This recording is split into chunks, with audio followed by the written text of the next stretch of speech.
નમસ્કાર મિત્રો, જીપીએસસી વર્ગ 1-2 તેમજ ડીવાયએસઓ અને ડેપ્યુટી સેક્શન ઓફિસર એસટીઆઈની પરીક્ષા આપતા વિદ્યાર્થીઓને ગુજરાતી અને અંગ્રેજી વિષયમાં એક વર્ણનાત્મક પેપર આવે છે.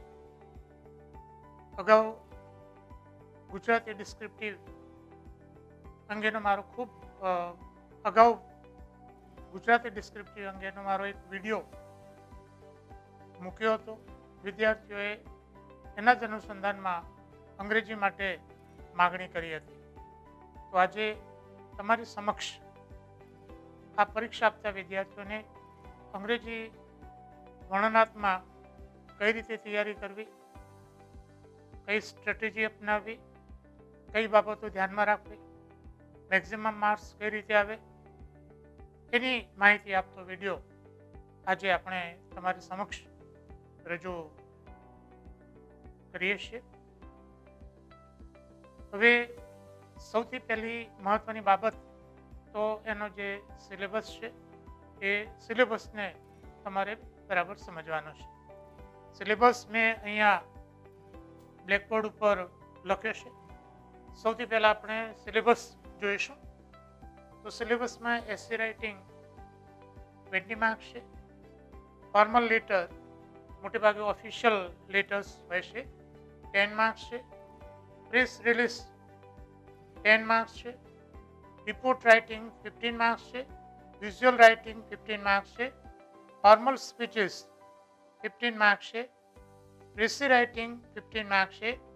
Comprehension 15 marks, grammar 20 marks and translation 15 marks છે. મિત્રો, આ તમારો જે સિલેબસ છે એ સિલેબસને આપણે જો એનું એનાલિસિસ કરીશું તો તમને કેટલીક વિગતો વધુ સારી રીતે સમજાશે, સારી રીતે તૈયાર કરવામાં તમને ઉપયોગી પુરવાર થશે. સૌથી પહેલાં તો તમારો જે સિલેબસ છે એ સિલેબસમાં 2 ક્વેશ્ચન્સ એવા છે કે જેમાં એમસીક્યુ ક્વેશ્ચન્સ છે. ફર્સ્ટ જે ક્વેશ્ચન છે તે છે ગ્રામર છે 20 માર્ક્સ. એમાં એમસીક્યુ ટાઈપ ક્વેશ્ચન્સ પૂછાય છે અને જો તમે સારી તૈયારી કરો તો એમાં પૂરેપૂરા માર્ક્સ આવે. બીજો જે મુદ્દો છે તે કોમ્પ્રિહેન્શનનો જે 15 માર્ક્સનો જે ક્વેશ્ચન છે એ 15 માર્ક્સના ક્વેશ્ચનમાંથી 5 માર્ક્સનો જે પ્રશ્ન એ એમસીક્યુ પ્રકારનો રહેશે. એટલે કે તમારે પેપરમાં 25 માર્ક્સ 25 માર્ક્સના પ્રશ્નો એમસીક્યુ પ્રકારના છે જે તમારે બરાબર ધ્યાનમાં રાખવાનું છે. બીજી બાબત આપણે સિલેબસમાંથી એ અલગ આપણે તારવી છે કે 3 જેટલા ટોપિક્સ તમારા એવા છે કે જેમાં એનું ફોર્મલ સ્ટ્રક્ચર તમારે ધ્યાનમાં રાખવાનું છે. પહેલો મુદ્દો છે ફોર્મલ લેટર. ફોર્મલ લેટર એટલે કે જે ઓફિશિયલ લેટર છે એનું ચોક્કસ માળખું છે, એ કઈ રીતે લખાય એનું જે માળખું છે એ માળખું તમારે ધ્યાનમાં રાખવાનું છે. આવો જ બીજો ટોપિક છે તે છે રિપોર્ટ રાઇટિંગનો. એમાં પણ એનું ચોક્કસ એવો માળખું છે. અને ત્રીજો ટોપિક છે તે છે પ્રેસ રિલીઝનો. એટલે કે આ 3 ક્વેશ્ચન્સ એવા છે જે તમારે એનું જે ચોક્કસ પ્રકારનું માળખું છે એ માળખામાં જ તમારે જવાબ આપવાના છે અને એ માળખું તમારે બરાબર સમજવાનું છે.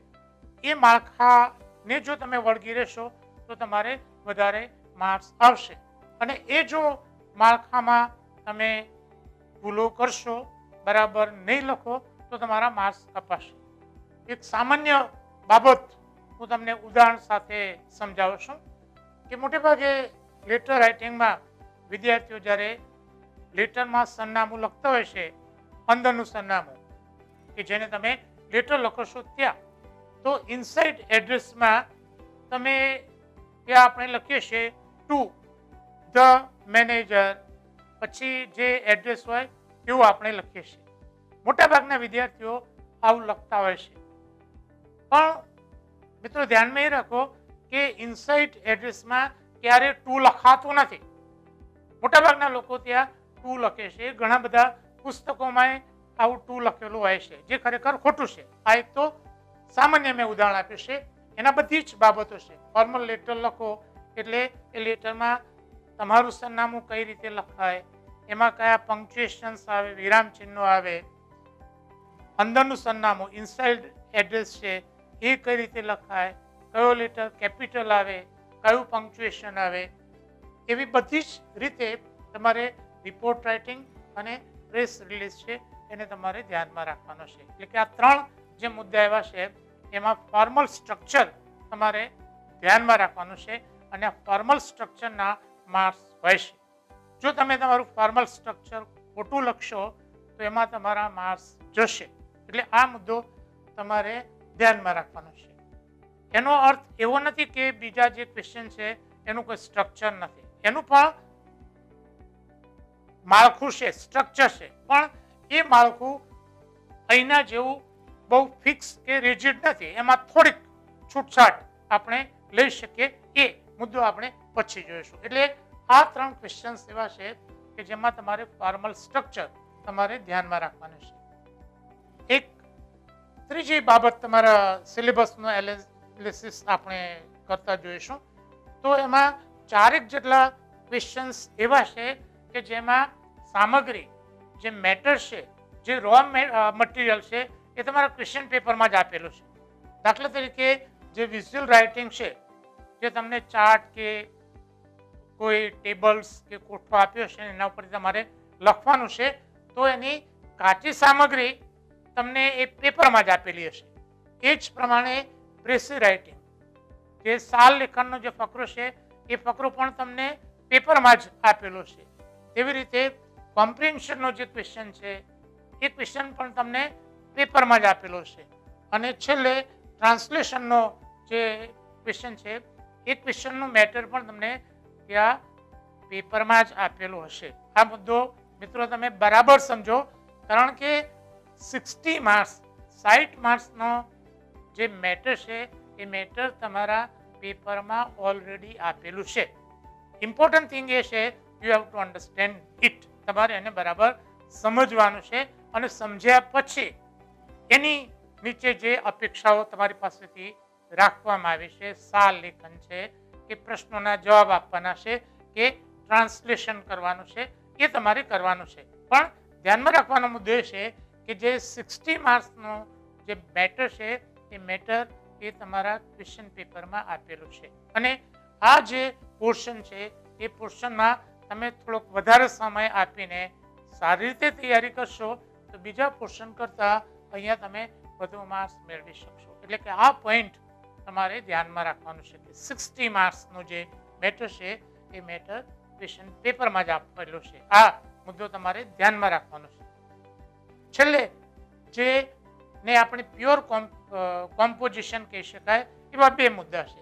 તે છે એસે રાઇટિંગ અને ફોર્મલ સ્પીચ, જે તમારે તમારી રીતે લખવાનું છે. એટલે કે આ 2 જ ટોપિક એવા છે કે જેને આપણે પ્યોર કોમ્પોઝિશન કહી શકીએ. એટલે આ તમારો સિલેબસ છે અને સિલેબસનું જે એનાલિસિસ છે એ એનાલિસિસ તમારા માટે ખૂબ મહત્વનું છે. અને મેં જે બાબત કહી છે એ બાબત તમારે ખાસ ધ્યાનમાં રાખવાની છે.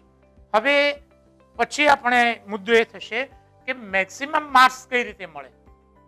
તો એ માટેની કેટલીક સ્ટ્રેટેજી અને કેટલાક મુદ્દા છે, એ મુદ્દા આપણે જોઈશું. તો એમાં સૌથી પહેલી બાબત તો તમારે એ ધ્યાનમાં રાખવાનું છે, જે MCQ ક્વેશ્ચન છે એમાંથી તમારે મેક્સિમમ માર્ક્સ તમારે લાવવાના છે. જો એમાંથી તમે મેક્સિમમ સ્કોર કરશો તો તમારું જે ઓવરઓલ જે ટોટલ છે એ ખૂબ ઊંચું જશે. પરંતુ અનુભવે હું 2001થી આ સ્પર્ધાત્મક પરીક્ષાઓમાં ગુજરાતી અને અંગ્રેજી વિષય ગુજરાતમાં ભણાવું છું. મોટે ભાગે વિદ્યાર્થીઓનો જે ગ્રામર પોર્શન છે એ વીક છે અને એને લીધે અહીંયા એના માર્ક્સ ઓછા આવે છે. અને મેં કેટલાક વિદ્યાર્થીઓના પેપર્સ પણ એ જ્યારે આરટીઆઈ કહીને મારી પાસે મંગાવીને લઈને આવે છે તો મેં આ વસ્તુ માર્ક્સ કરી છે કે જે વિદ્યાર્થીઓએ આ પેપરમાં મીન્સ આ ક્વેશ્ચનમાં સારું સ્કોરિંગ કર્યું છે, એનું ઊંચું ગયું છે અને નાપાસ થનાર વિદ્યાર્થીઓ કે રહી ગયેલા વિદ્યાર્થીઓ મોટે ભાગે આમાં વીક રહેશે. એટલે આ પહેલો મુદ્દો છે કે MCQ પ્રકારના જે ક્વેશ્ચન છે ગ્રામર અને જે કોમ્પ્રિહેન્શનનો 5 માર્ક્સ છે એમાંથી મેક્સિમમ સ્કોરિંગ થવું જોઈએ. આ તમારો ટાર્ગેટ હોવો જોઈએ. બીજો મુદ્દો એ છે કે જે 3 ક્વેશ્ચન ફોર્મલ સ્ટ્રક્ચરના છે એ ફોર્મલ સ્ટ્રક્ચરમાં એનું સ્ટ્રક્ચર તમારે બરાબર શીખી લેવાનું છે. દાખલા તરીકે તમારે પ્રેસ રિલીઝ પરીક્ષામાં પૂછાય છે તો પ્રેસ રિલીઝ કઈ રીતે લખાય, એના પાર્ટ્સ કઈ રીતે કઈ જગ્યાએ આવે એ તમારે ધ્યાનમાં રાખવાનું છે.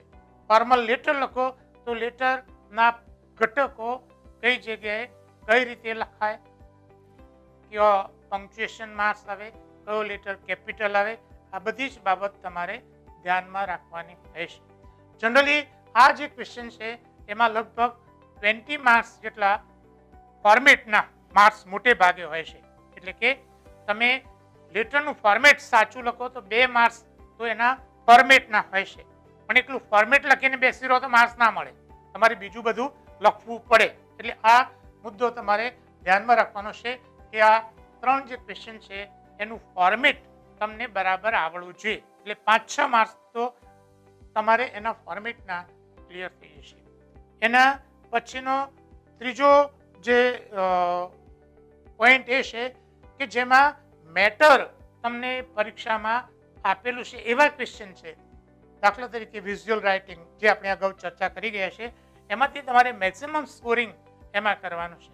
એ જો તમે બરાબર સમજજો અને સારી પ્રેક્ટિસ કરશો તો અહીંયા તમને રો મટીરિયલ આપેલું છે એમાંથી તમારે જેટલા માર્ક્સ ખેંચાય એટલા માર્ક્સ તમારે ખેંચવાના છે. એટલે આ જે બાબત છે એ બાબત તમારે ધ્યાનમાં રાખવાની છે.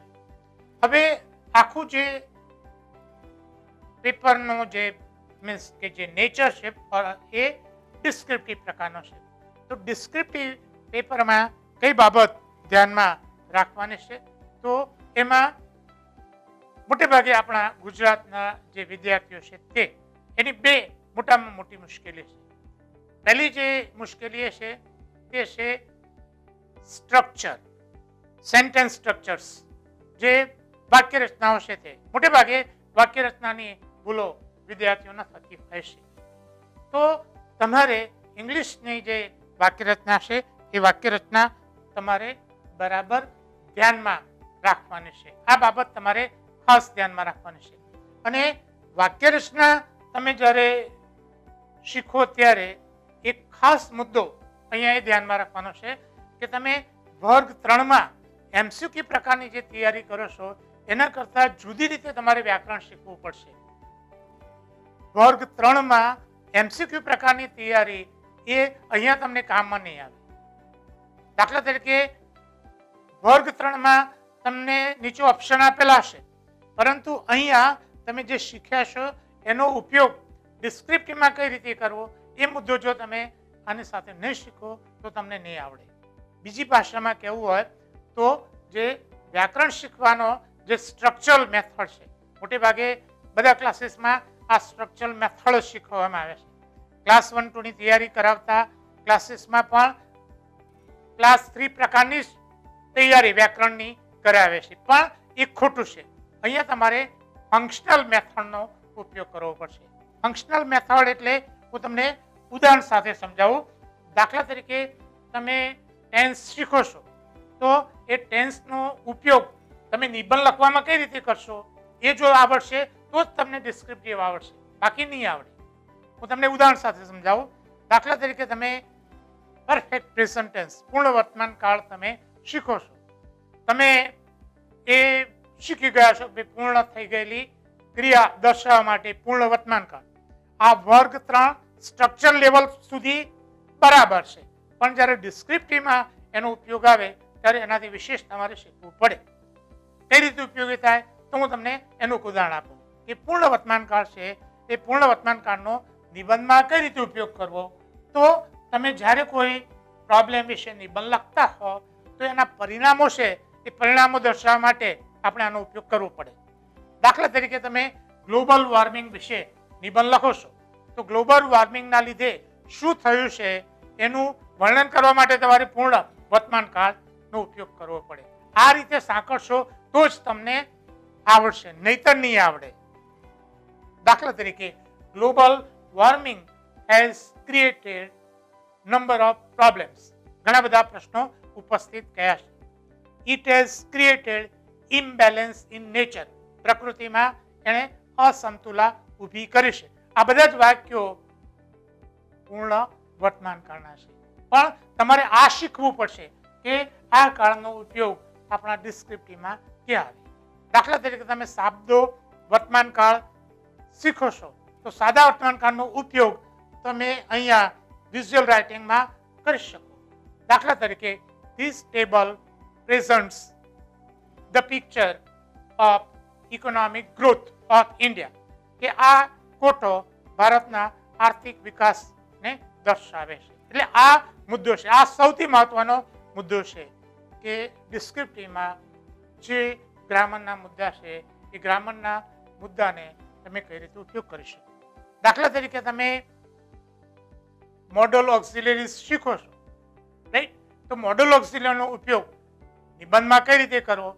તો દાખલા તરીકે શુડ અને મસ્ટ છે એનો ઉપયોગ તમારે જે સમસ્યા છે એના ઉકેલ માટેના વાક્યોમાં we should do this, government should do this, we must do this, આ મુદ્દો તમારે ધ્યાનમાં રાખવાનો છે. એટલે આ જે બાબત છે એ બાબત તમારે ધ્યાનમાં રાખવાની છે કે જે વાક્ય રચનાની જે બાબત છે એ વાક્ય રચનાની બાબત ડિસ્ક્રિપ્ટિવમાં કઈ રીતે ઉપયોગી થાય એ તમે એની સાથે સાંકળશો તો તમારું કામ આસાન થશે. એટલે આ જે બાબત છે એ બાબત તમારે ધ્યાનમાં રાખવાની છે. આપણા વિદ્યાર્થીઓની જે બીજી મુશ્કેલી છે તે છે વોકેબ્યુલરી, શબ્દ ભંડોળ. એકલું વાક્ય રચના હોય પણ શબ્દ ભંડોળ ના હોય તો ચાલે નહીં. વાક્ય રચના એકલાથી ચાલતી નથી, સાથે સાથે શબ્દો પણ જોઈએ. એટલે આ બે આપણી મોટામાં મોટી મુશ્કેલીઓ છે. બંને વિશે હું થોડીક અલગથી વાત કરું છું. એટલે આ બાબત છે એ તમારે ધ્યાનમાં રાખવાની છે. ડિસ્ક્રિપ્ટિવમાં આપણા વિદ્યાર્થીઓની આ બે મોટામાં મોટી મુશ્કેલીઓ છે. હવે મુદ્દો આપણે એક બીજી બાબત આ જે સિલેબસ છે એના સંદર્ભમાં વાત કરીશું. ખાસ કરીને જે ગ્રામર પોર્શન છે એમાં કેટલાક ટોપિક્સ તમારા અભ્યાસક્રમમાં પ્રિસ્ક્રાઇબ કર્યા છે. આ મુદ્દો ખાસ તમારે ધ્યાનમાં રાખવાનો છે બે રીતે. પહેલી બાબત તો મેક્સિમમ માર્ક્સ મેળવવા માટે તમારા અભ્યાસક્રમમાં જે ટોપિક્સ નક્કી કર્યા છે એમાંથી લગભગ દરેકમાંથી એકાદ બે માર્ક્સનો ક્વેશ્ચન્સ પરીક્ષામાં પૂછાય છે, MCQ પ્રકારનો, રાઈટ? એટલે એ તમારે બરાબર તૈયાર કરવાની છે. પણ બીજી જે મહત્વની બાબત છે જે હું તમને કહેવા માંગુ છું એ છે કે તમે જો માત્ર અહીંયા સિલેબસમાં આપેલા ગ્રામરના મુદ્દા કરીને બેસી રહેશો તો તમે માત્ર ગ્રામરમાં જ સારી તૈયારી કરી શકશો પણ બીજામાં તૈયારી કરી શકશો નહીં. આ મુદ્દો તમારે ધ્યાનમાં રાખવાનો છે કે જે મુદ્દા ગ્રામર માટે પ્રિસ્ક્રાઇબ કર્યા છે એ તો તમારે બરાબર સારી રીતે તૈયારી કરવાના જ છે, પણ જે મુદ્દા પ્રિસ્ક્રાઇબ નથી કર્યા એ પણ તમારે તૈયાર કરવાના છે. તમને થશે કે આવી સલાહ કેમ? એનો મુદ્દો એ છે કારણ કે તમારે જે ડિસ્ક્રિપ્ટિવ જે લખવાનું છે, જે નિબંધ લખવાનો છે એ નિબંધમાં એવું નહીં હોય કે તમે જે સિલેબસમાં છે એ મુદ્દાનો જ તમારે ઉપયોગ કરવાનો થાય. એટલે ગ્રામર પોર્શનમાં જે મુદ્દો મહત્વનો છે કે કેટલાક જે ટોપિક્સ તમારે જે સિલેબસમાં છે એ તો તમારે તૈયાર કરવાના જ છે. તમારે મેક્સિમમ સ્કોરિંગ માટે દરેક ટોપિકમાંથી લગભગ એકાદ માર્ક્સનો પ્રશ્ન પરીક્ષામાં પૂછાતો છે. પણ એના કરતાં મહત્વનો મુદ્દો એ છે કે જે ટોપિક સિલેબસમાં નથી એ પણ તમારે તૈયારી કરવાના છે.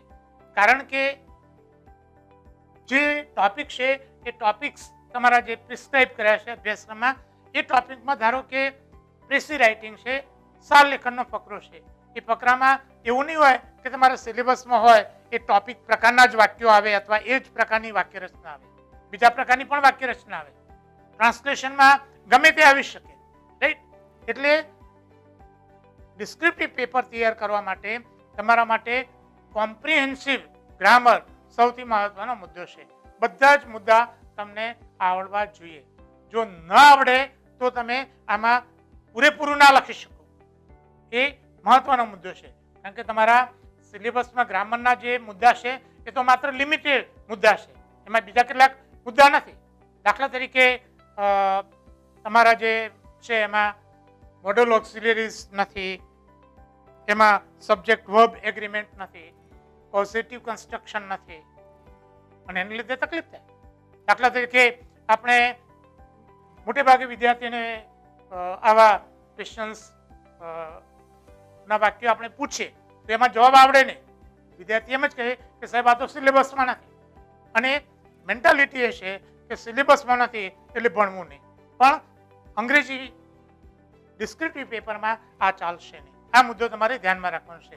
બધું જ વ્યાકરણ તમારે તૈયાર કરવું પડશે, તો જ તમે સારી રીતે લખી શકશો. એટલે આ મુદ્દો તમારે ધ્યાનમાં રાખવાનો છે. એટલે આ જે બાબત છે એ બાબત તમે અહીંયા ખાસ ધ્યાનમાં રાખો. હવે આપણી જે બે મહત્વની જે મુશ્કેલીઓ છે વિદ્યાર્થીઓની, એના ઉપર થોડુંક ફોકસ કરીશું. પહેલી બાબત જે આપણે વાક્ય રચનાની કહી તે, તો ઇંગ્લિશની જે વિભિન્ન જે વાક્ય રચનાઓ છે એ વાક્ય રચનાને તમે વ્યવસ્થિત રીતે શીખવાનો પ્રયાસ કરો. હવે વિદ્યાર્થીઓની સમક્ષ સમય થોડો ઓછો છે, એટલે હું તમને એવી સલાહ આપું છું કે દરરોજની 2-3 વાક્ય રચના તમે તૈયાર કરો. અને ધ્યાનમાં રાખવાનો મુદ્દો એ છે કે વાક્ય રચનાને તમે ડિસ્ક્રિપ્ટિવમાં કઈ રીતે જોડો છો એ તમારે ધ્યાનમાં રાખવાનું છે. તો તમે વાક્ય રચના હશે એ વાક્ય રચનાને તમે સારી રીતે શીખી શકશો. બીજી મહત્વની જે બાબત છે તે છે વોકેબ્યુલરી. મોટેભાગે વિદ્યાર્થીઓની આ વીકનેસ છે કે સાહેબ વાક્ય રચના આવડે છે પણ શબ્દો નથી, શું કરવું? પરીક્ષામાં ટ્રાન્સલેશનનો ફકરો છે પણ એમાં 5-6 એવા અઘરા શબ્દો મૂકે છે, એના લીધે આખો ફકરો ટ્રાન્સલેશનનો અટકી જાય. એટલે આ જે મુદ્દો છે એ મુદ્દા માટે તમારે જે વોકેબ્યુલરી છે એ તમારે ધ્યાનમાં રાખવાની છે. Without vocabulary you can not express. Vocabulary સિવાય તમે એને એક્સપ્રેસ ના કરી શકો. એટલે એ માટે તમારે ટેકનિક્સ ઓફ પ્રિપેરિંગ વોકેબ્યુલરી એ તમારે શીખવી પડે. અને આવી 7-8 જેટલી ટેકનિક્સ હું તમને આપું છું કે જો તમે ધ્યાનમાં રાખશો તો તમે વોકેબ્યુલરી સારી રીતે તૈયારી કરી શકો. અને આ અવગણના જેવો મુદ્દો નથી. કેટલાક વિદ્યાર્થીઓ એવી દલીલ કરે છે કે આમાંથી તો સમાનાર્થી, વિરોધાર્થી, વન વર્ડ સબસ્ટિટ્યુટ 2-3 માર્ક્સનું જ પૂછાવાનું છે, બધું કઈ રીતે એ કરવાનું? પણ આ એનો પાયો છે. આ આવડશે તો જ તમને આવડશે. તો સૌથી પહેલી બાબત વોકેબ્યુલરી તૈયાર કરવામાં એ છે કે એની કેટેગરી, વર્ડ કેટેગરી સમજો કે આપેલ શબ્દ એ નાઉન છે, એડજેક્ટિવ છે, એડવર્બ છે, તે તમે સમજો. કારણ કે કોઈ પણ વસ્તુનો ઉપયોગ એને સમજ્યા વગર આપણે કરી શકતા નથી કે આ વસ્તુ શું છે. એટલે એ તમારે ધ્યાનમાં રાખવાની છે. એટલે પહેલી બાબત તો કેટેગરી ઓફ ધ વર્ડ છે એ સમજવાની છે. બીજી મહત્વની બાબત છે તે વર્ડ ફોર્મેશન. આ સૌથી મહત્વનો મુદ્દો અને તમારા સિલેબસમાં પણ છે વર્ડ ફોર્મેશન, કે શબ્દો કઈ રીતે બનાવી શકાય. તો એમાં તમારે નાઉન મેકર્સ છે, એડજેક્ટિવ મેકર્સ છે, વર્બ મેકર્સ છે, એ તમારે ધ્યાનમાં રાખવાનું છે. અને માટેની કેટલીક તમે ટેકનિક્સ સમજી લો તો તમને સમજવું આસાન લાગશે. દાખલા તરીકે કેટલાક એવા શબ્દો છે એ શબ્દો તમે ડિક્શનરીમાં શોધવા જાઓ તો તમને જલ્દી ન મળે. દાખલા તરીકે કાળું કરવું, એનું તમારે અંગ્રેજી કરવું છે તો તમે મોટે ભાગે એમ કરશો ટુ મેક બ્લેક, પણ એ ચાલે નહીં. કારણ કે એ ગુજરાતી યુસેજ છે, અંગ્રેજી યુસેજ નથી. પણ જો તમને ખબર હોય કે વિશેષણોને ઈએન લગાડવાથી એનું ક્રિયાપદ થઈ જશે તો કામ સહેલું થઈ જશે. બ્લેક છે એ તો તમને આવડે જ છે, પાછળ ઈએન લગાડો એટલે ક્રિયાપદ થઈ જશે. બ્લેકન, શોર્ટ, શોર્ટન, રાઈટ. એટલે ઉતાવળ કરવી તો હેસન, તમે લખશો મેક હેસ્ટ, પણ એ ગુજરાતી યુસેજ છે, ઇંગ્લિશ યુસેજ નથી. એટલે આ જે બાબત છે એ બાબત વર્ડ ફોર્મેશન એ તમારે ધ્યાનમાં રાખવાનું છે. નાઉન બનાવવા માટે કયા પ્રત્યયો વપરાય છે, ક્રિયાપદ અને એડજેક્ટિવ એ તમારે ધ્યાનમાં રાખવાનું છે. એડવર્બ પ્રમાણમાં સહેલા છે, મોટે ભાગે LY લગાડવાથી થાય છે. ત્રીજી અને સૌથી મહત્વની બાબત એ છે, અને મોટાભાગના વિદ્યાર્થીઓ અને ઇવન શિક્ષકો એ બાબતથી સજાગ નથી, તે છે પ્રિફિક્સ એન્ડ સફિક્સ. ગુજરાતીમાં જેમ પૂર્વ પ્રત્યય અને પર પ્રત્યય છે, એમ અંગ્રેજીમાં પણ પૂર્વ પ્રત્યય અને પર પ્રત્યય છે. એટલીસ્ટ જો તમે 50-100 જેવા પૂર્વ પ્રત્યય અને પર પ્રત્યય સમજી લો તો તમારી વોકેબ્યુલરી, તમને 1000 શબ્દો આવડે છે તો ઓટોમેટિક 2000 શબ્દો જેટલી વોકેબ્યુલરી તમારી થઈ જશે. દાખલા તરીકે હું તમને ઉદાહરણ આપું. તમારે કેટલાક શબ્દોનું વિરોધી કરવું છે, તમને ખબર પડે કે ઈ થી શરૂ થતા શબ્દોને આગળ તમે IR લગાડો, રેગ્યુલર, ઇરેગ્યુલર, રિલિજિયસ, ઇરેલિજિયસ, આ પ્રત્યયો છે. પણ એ પ્રત્યયો 50-100 પ્રત્યયો જો તમે તૈયાર કરી દેશો તો ઘણા બધા શબ્દો ઓટોમેટિક તૈયાર થઈ જશે. એટલે આ બાબત છે એ તમારે ધ્યાનમાં રાખવાની છે. અને તમારા સિલેબસમાં પણ છે. આ ફિક્સિસ એવો ટોપિક છે, એટલે સિલેબસમાં પણ છે આ ટોપિક, પણ એને તમારે ધ્યાનમાં રાખવાનું છે. તકલીફ એ છે કે મોટાભાગના લોકો એને જોતા નથી. અને આ જે ટોપિક છે એ ટોપિક એ વોકેબ્યુલરીમાં મોટે ભાગે, ડિક્શનરીમાં મોટે ભાગે એને અંતે આપેલો હશે, જે કોઈ જોતું નથી. પણ આ જો પ્રત્યયો તમે તૈયાર કરી દો તો તમે ઘણા બધા શબ્દો તૈયાર કરી શકો અને તમારું કામ આસાન થઈ શકે. એના પછીનો ચોથો મુદ્દો છે એ છે ડિરાઇવેટિવ્સ. ડિરાઇવેટિવ્સ એટલે એક શબ્દમાંથી બીજા કયા કયા શબ્દો ઉતરી આવે છે, કયા કયા શબ્દો બને છે તે. આ જો ટેકનિક તમે સમજશો તો પણ તમારી વોકેબ્યુલરી લગભગ ડબલ થઈ જશે. દાખલા તરીકે બુક શબ્દ છે, તમે એટલું જ સમજો કે બુક એટલે પુસ્તક, પણ બુક ઉપરથી કયા કયા શબ્દો બને છે. દાખલા તરીકે બુકલેટ, ચોપાનીઓ, બુકવર્મ, પુસ્તકીયો કીડો, બુકિશ, માત્ર ચોપડીઓ જે પુસ્તકીય જ્ઞાન છે તે, બુકિંગ વિન્ડો, ટિકિટ બારી, બુક કીપિંગ, નામું, એવા તો ઘણા બધા શબ્દો બની શકે. એટલે તમે ડિક્શનરી લઈને બેસો ત્યારે આ મુદ્દો છે એ તમારે ધ્યાનમાં રાખવાનો છે. એના પછીનો જે મુદ્દો છે તે છે see the meanings of all the meanings. કોઈ પણ શબ્દ આપે છે, શબ્દના બધા અર્થ જુઓ. તમે તમારે કામ પૂરતો અર્થ જુઓ છો અને બીજું જોતા નથી. દાખલા કે સિમ્પલ એવું સેન્ટેન્સ છે, ડોન્ટ કાઉ મી, COW.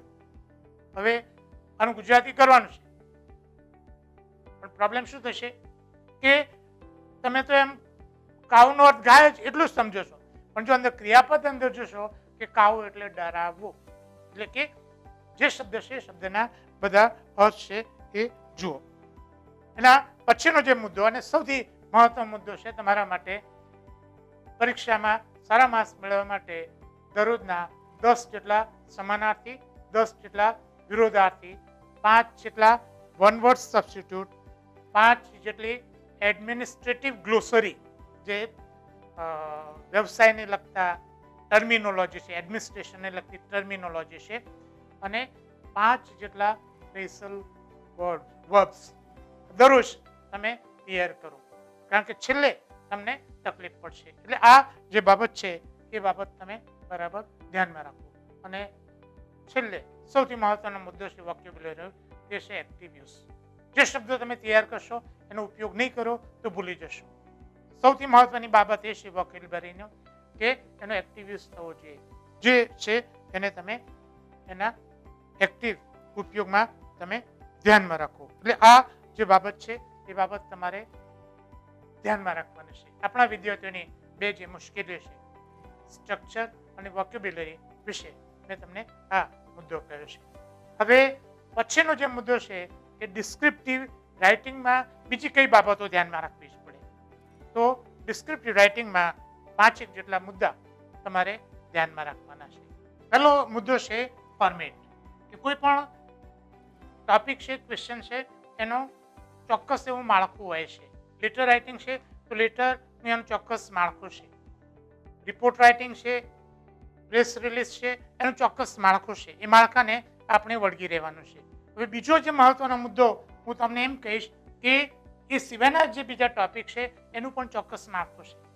દાખલા તરીકે એસે રાઇટિંગ છે તો એસે રાઇટિંગનું પણ એક ચોક્કસ એવું માળખું છે. તો એ માળખાને તમારે વળગી રહેવાનું છે, રાઈટ? તો જ તમે એમાં સારી રીતે લખી શકશો. એ જ પ્રમાણે ફોર્મલ સ્પીચીસ છે એનું પણ માળખું છે. દાખલા તરીકે ફોર્મલ સ્પીચીસ છે સંબોધનથી શરૂ થાય, વિષય વસ્તુ આવે અને છેલ્લે છૂટા પડવાનું આવે. એ ફોર્મેટ છે, એ ફોર્મેટ આમાં જળવાવું જોઈએ. આ મહત્વનો મુદ્દો છે. બીજો મહત્વનો મુદ્દો છે ફીચર્સ. હવે ફીચર્સ એટલે શું કે એના લક્ષણો. દાખલા તરીકે એસે, તો એસે કોને કહેવાય તે what are the qualities of a good essay, કે સારા એસેના લક્ષણો કોને કહેવાય.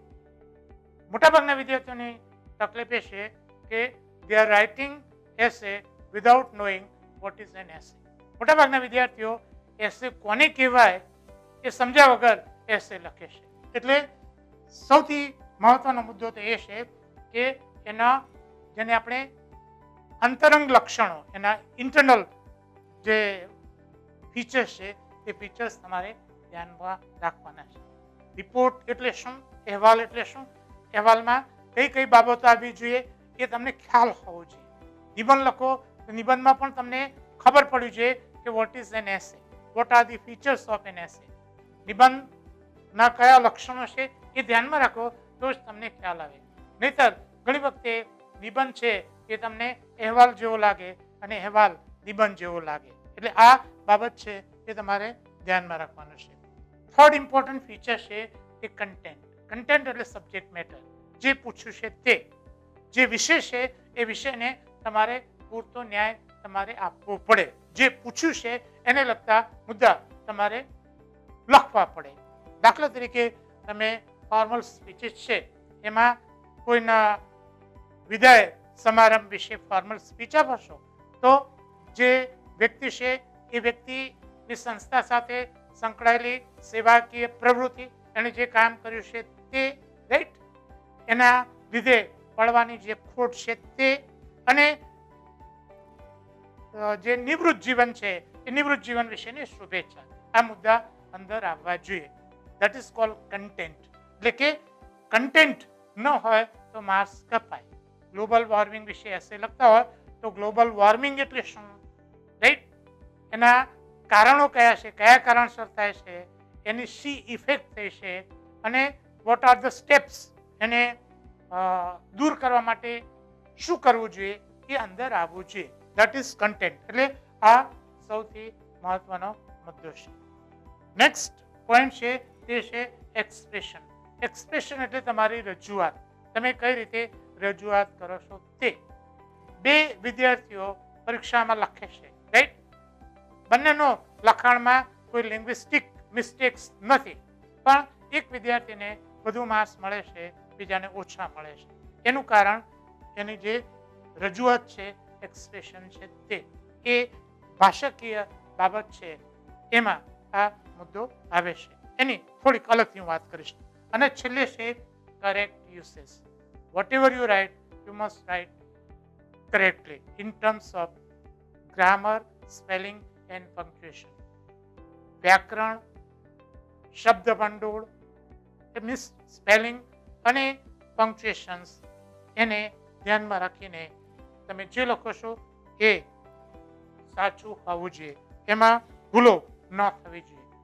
મોટાભાગના આપણા જે વિદ્યાર્થીઓ છે એ વિદ્યાર્થીઓમાં જે ભૂલો અથવા જે વિષયની વધારે ભૂલો થાય છે એની વાત કરીશું તો મોટે ભાગે આર્ટિકલ્સ એન્ડ ડિટર્મિનર્સ મેક્સિમમ ભૂલો થાય છે. ઇંગ્લિશ નાઉનની એક વિશેષતા એ છે એની સાથે કોઈને કોઈ પ્રકારનું ડિટર્મિનર્સ આવે છે. ગુજરાતીની વિશેષતા એનાથી ઉલટી છે. મોટે ભાગે એ કોઈ પણ પ્રકારનું ડિટર્મિનર, મીન્સ બહુ ઓછા ડિટર્મિનર એની સાથે હોય છે, પણ ઇંગ્લિશમાં તો આવે છે. એટલે મેક્સિમમ ભૂલો એમાં થાય છે. બીજી મેક્સિમમ ભૂલો પ્રિપોઝિશન્સની થાય છે. ઇન મૂકવું કે એટ મૂકવું, બાય મૂકવું કે વિથ મૂકવું, ઓન મૂકવું, ઓવર કે અબવ મૂકવું, આની મેક્સિમમ ભૂલો થાય છે. ત્રીજી મહત્વની જે બાબત છે તે છે સબ્જેક્ટ વર્બ એગ્રીમેન્ટ. ક્રિયાપદ એકવચનનું આવે કે બહુવચનનું આવે તે. ચોથી મહત્વની બાબત છે તે છે નાઉન્સ. સિંગ્યુલર મૂકવું કે પ્લુરલ મૂકવું, મોટાભાગની ભૂલો ત્યાં થતી હોય છે.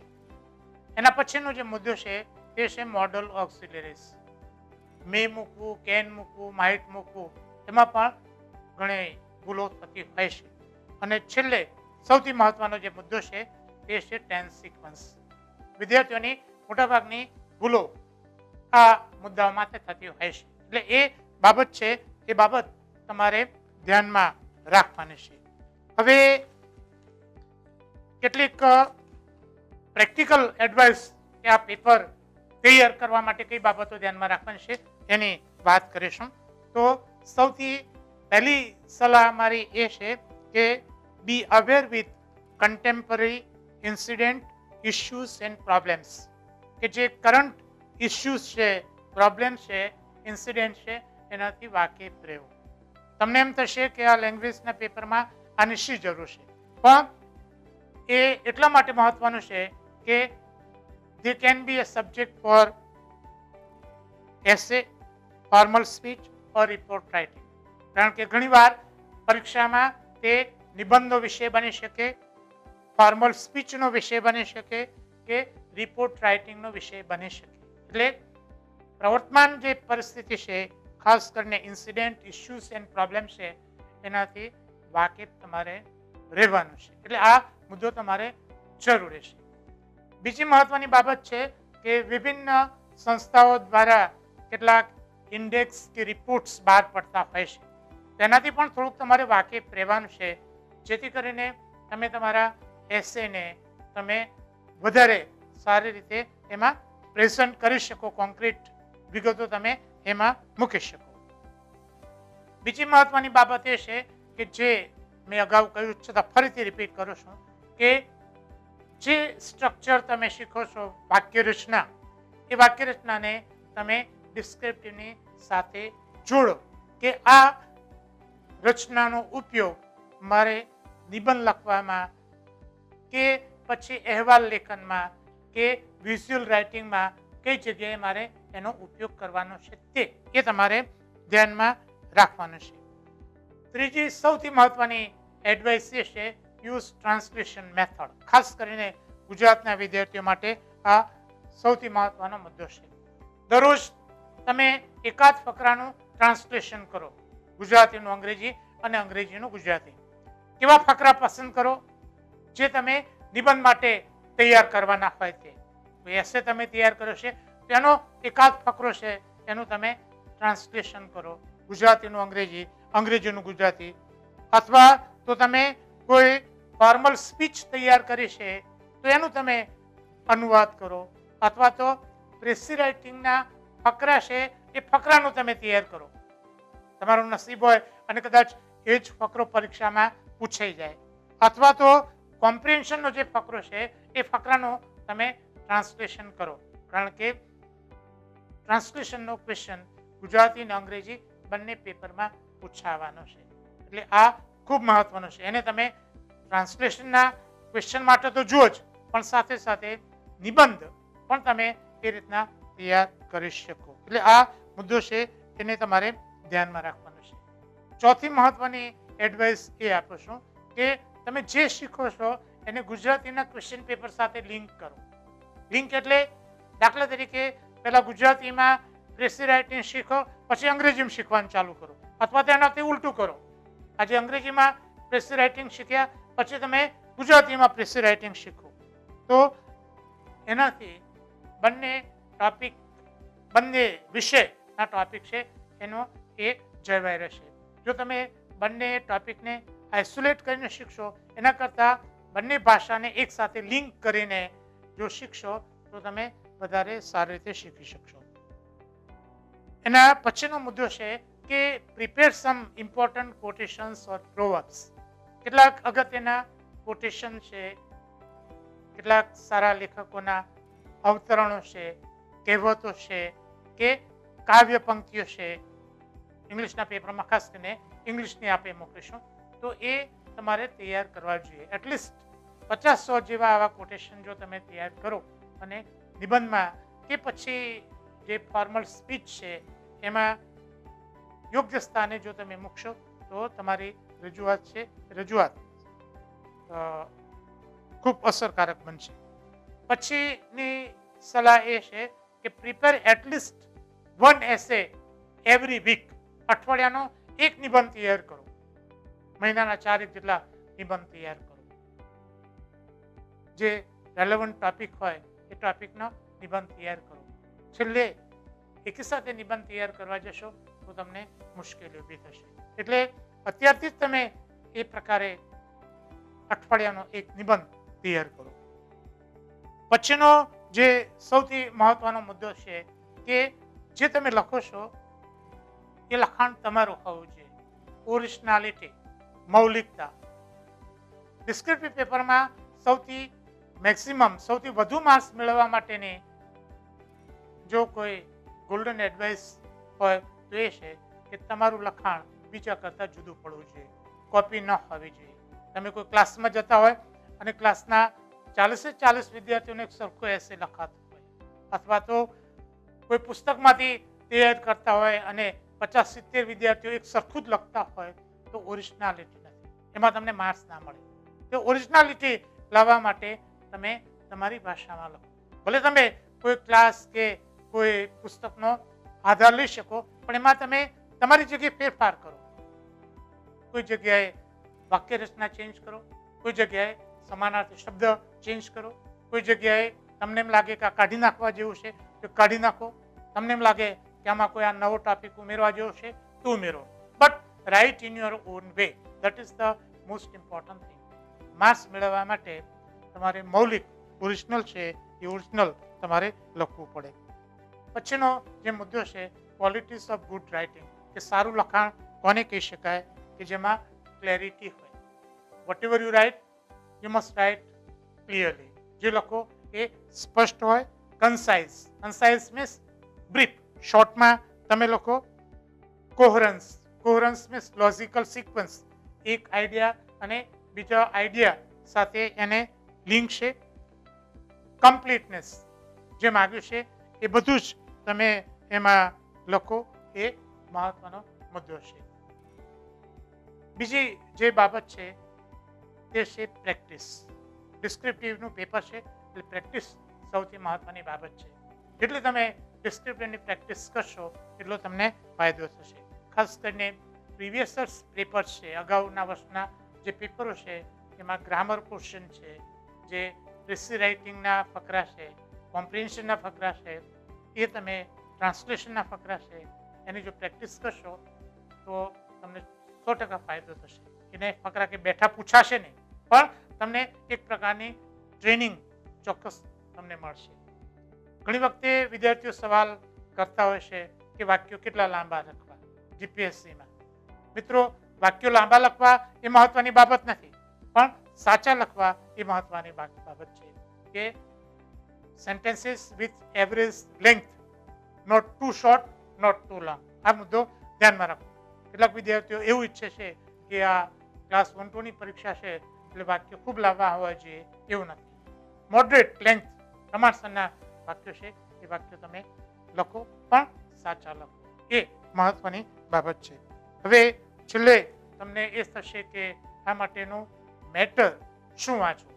તો અક્ષર પબ્લિકેશનમાં વર્ષોથી હું એની સાથે સંકળાયેલો છું અને મેન્સના ગુજરાતી અંગ્રેજીના મારા ઘણા બધા પુસ્તકો પબ્લિશ થયા છે. ઇંગ્લિશનો આ જે પેપર છે એ પેપર માટે તમને કેટલાક મારા જે પુસ્તકો છે હું તમને સજેસ્ટ કરું છું. પહેલું પુસ્તક છે કોમ્પ્રિહેન્સિવ ઇંગ્લિશ ગ્રામર. બીજું પુસ્તક છે easy way to learn difficult words. આ પુસ્તક વોકેબ્યુલરી તૈયારી કરવા માટે ખૂબ મહત્વનું છે અને તમારા સિલેબસના ઘણા બધા એવા ટોપિક્સ એમાં કવર થાય છે. ત્રીજું પુસ્તક છે ઇંગ્લિશ ડિસ્ક્રિપ્ટિવ, જે ક્લાસ 1-2 માટેનું પુસ્તક છે. ચોથું પુસ્તક છે golden rules of English grammar, જેમાં તમને ઇંગ્લિશ ગ્રામરના મોટાભાગના નિયમો આ એક જ પુસ્તકમાંથી મળશે અને સારી એવી એક્સરસાઇઝ પણ મળશે. એના પછીનું પુસ્તક છે ભાષાંતર, જેમાં તમને ગુજરાતી અને અંગ્રેજી બંને ભાષા માટેના ફકરા અને ભાષાંતર કઈ રીતે થઈ શકે એની મેથોડોલોજી, રીત અને કેટલાક રેડીમેડ ફકરા તમને મળશે. પ્રેક્ટિસ માટે પણ ઘણા બધા ફકરા એમાં મૂક્યા છે. અને ગ્રામર માટે English grammar and vocabulary MCQ નામનું એક મારું જ પુસ્તક છે. જીપીએસસીને ધ્યાનમાં રાખીને લગભગ 1500 જેટલા એમાં MCQ કઠિનતા લેવલને ધ્યાનમાં રાખીને તૈયાર કરેલા છે. એટલે આ પુસ્તક તમે જોશો તો અંગ્રેજીમાં તમે વધારે સારી રીતે તૈયારી કરી શકશો.